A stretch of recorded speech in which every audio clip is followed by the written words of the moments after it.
Hi, Assalamualaikum warahmatullahi wabarakatuh. My name is Ahmad Ijaz bin Amir Firdaus. I am from Fluffy Donuts. I'm the founder of Fluffy Donuts, and today I would be presenting to you the business model, scenario, and sensitivity analysis of my company.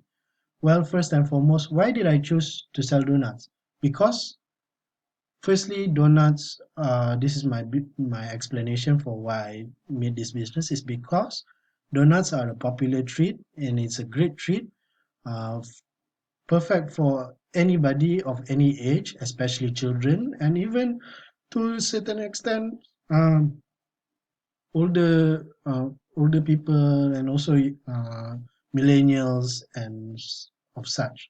So basically, today what we're going to do uh, is that in this simulation, I will be testing the business model based on the scenario and sensitivity analysis, whether my business can gain profit, whether the discounts are good for my business, and whether or not I should produce my own donuts or should I outsource my donuts production. Okay, without wasting any time, let's go on. Before the assumptions, we talk about the donut cost justification. My shop is situated in Centrio, Seremban 2, where the rental is around 1,000 ringgit. And then the advertisement marketing online would be costing me around 100 ringgit altogether. The total fixed cost would be 1,100 ringgit. Uh, and then for one-off costs, definitely I need a donut automaker with a built-in fryer to fry the donuts, and also a freezer to store my donuts, which is around 2,500 ringgit. And the unit cost for my donuts with flour, sugar, icing, and packaging around 50 cents. For one box of half a dozen donuts or 6 donuts would be 5 ringgit. This is the justification, which is of high quality, no doubt. And then variable cost for the best case scenario would be the total would be 20,800 with a machinery repair if needed, 100 ringgit per month, electricity around 200 ringgit per month, the bill, which can vary according to month, but average is 200. For workers I employ, each with 2,000 ringgit salary, which is altogether 8,000 ringgit. Cost of donuts, cost to make those donuts would be 12,500 ringgit because unit cost times with 2,500 uh, quantity produced. And altogether, the total variable cost for a best case scenario is 20,800 ringgit. So worst case scenario, definitely the variable cost will drop because of demand will drop. Therefore, I need to ensure my company's survival. My business's survival. I have to cut down on workers and also cost of making the donuts. So basically, 5 ringgit for the unit cost, but the demand would be around 800. So that's why 4,000 ringgit. And also workers, the labor would be around 3,000 ringgit because I only employ 2 workers. Let's say if there's a pandemic like this, where we need to cut down because of the movement restriction order and demands drop. So that's why I only employ 2 workers, which costs around 1,500 ringgit each because I also cut their pay from 2,000 ringgit. Okay, so uh, let's move on our assumptions. Basically, our assumptions is that the unit price to make the to sell these donuts is 14 ringgit 50 cents to 18 ringgit according to market price. However, I sell below market price, which is around 14 ringgit 20 cents. The unit cost is 5 ringgit, as I have shown, together with the fixed cost and the one-off costs. Production volume is around 2,500 ringgit with demand optimal 2,500 sorry, not 2,500 ringgit, 2,500 units, together with the demand and also the inventory level per month.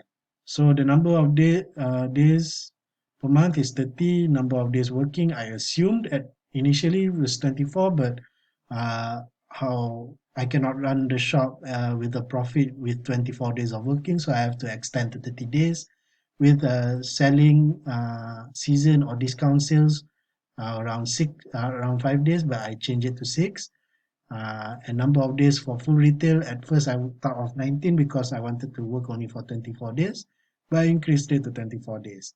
Discount rate for clearance is 50%, discount rate for intermediate sales is 10%, and then this also changed to 80% to 50%. Cost if purchased from supplier outsource is six ringgit, which is 6 ringgit. However, what will make me change my mind if I were to outsource would be if it is 5 ringgit 35 cents or lower. After I will show you why. Currently it's 6 ringgit because that's what the suppliers count is. So revenue I target around 30,000 ringgit. Profit I target around 10,000 ringgit, and these are all my variable costs. Okay, now let's see the profit model for the best case scenario. So for the best case scenario, I wouldn't change the price level. I wouldn't change anything.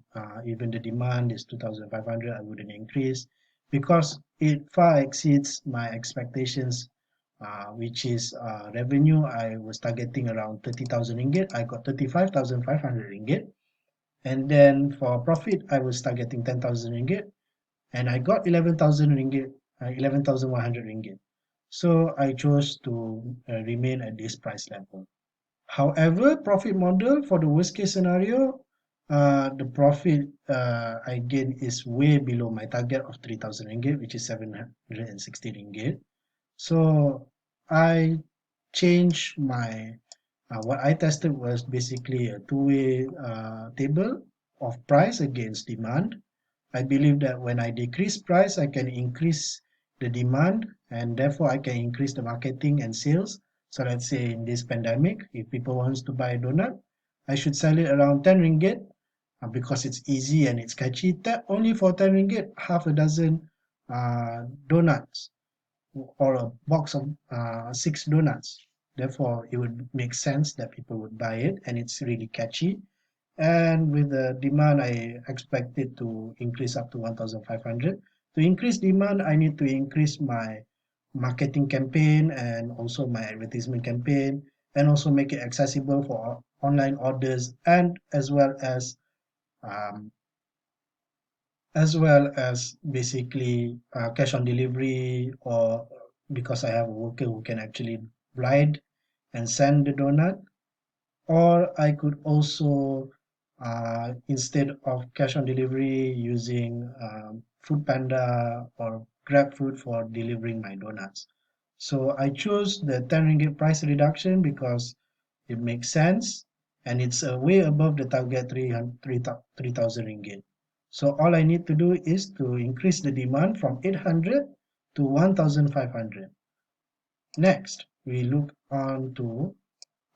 on the markdown pricing model. My assumption, because I'm selling a box of a half a dozen donuts at 14 ringgit 20 cents, while I have a physical store and also I run an online food business for this company.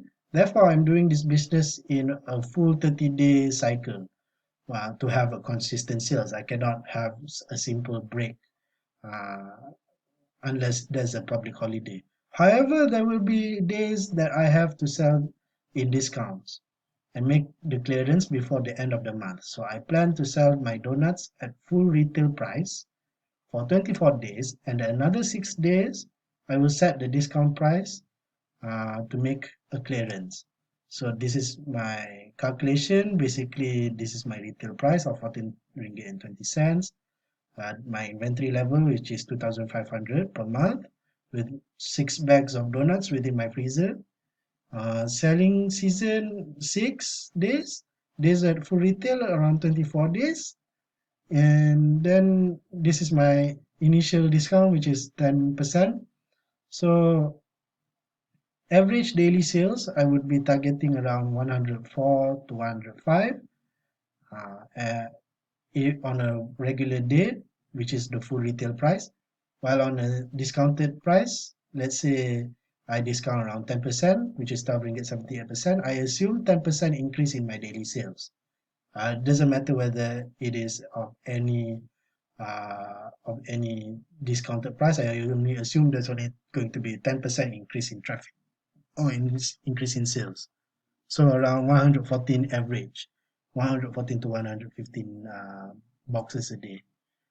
So the intercept is around 208.33. Regardless anything that happens to my price, my daily sales would be 208.3 or 209 boxes. However, because if I increase my price on a box of donuts, my daily sales will decrease around 7.3 or 8 boxes. Okay. Now let's look at why my discount sales is negative. Is because first, my product is an elastic product, that is why it is negative. Secondly, because uh, the number of days that is used to sell at a full retail price is higher than the number of days to sell at a discount price. That is why the discount revenue is very low at a negative. However, the total revenue is at a positive.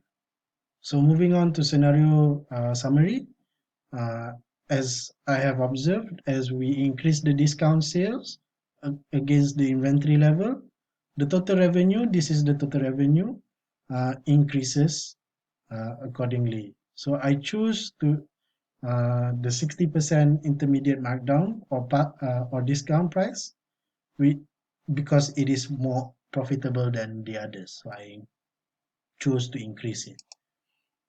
Then scenario summary 2, the same. I chose the 60% one because it's more profitable, and at 80% markdown because it still gains the most revenue.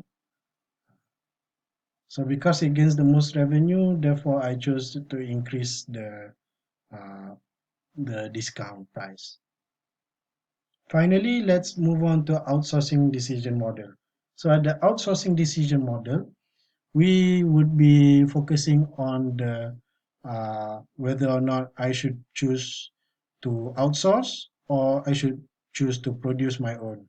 So if I outsource, the current price is 6 ringgit and the cost difference is 1,500 ringgit, which is a big fat difference, and it will be only costing me more of my capital. So therefore, I chose to produce on my own, unless there is it is at a cost of 5 ringgit 35 cents, which I can have a cost difference at a positive 125 ringgit.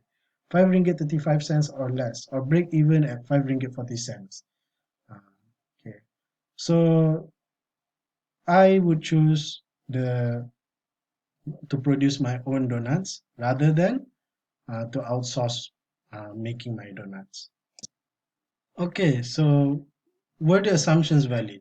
Not really. I tried to be more realistic, but somehow I felt something missing in this simulation. To me, the first thing that should be revised for a new company like mine is the demand. I believe that the demand gradually increases and is not left constant. The demand is not realistic in this simulation when first opening for a relatively new company, unless I make a grand opening, uh, it does not tell the whole story. I mean, unless I make a grand opening, a big, huge marketing campaign, it does not reach the full potential in reality. The one-off cost in the profit model also affects the general picture of how my business can make a profit. In conclusion, the model is incomplete, but a very good simulation for scenario and sensitivity analysis.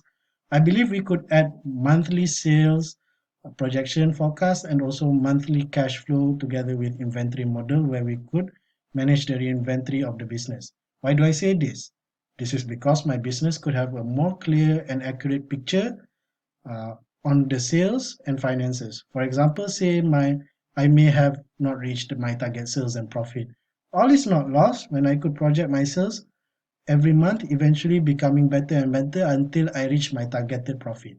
However, the analysis as a whole is good because it helps me to have a better decision making thought process when I consider for better or worse situations, as well as what if I mark down my prices or discount my prices, or whether or not I should outsource the making of my product, or should I produce my own product. With that, thank you very much.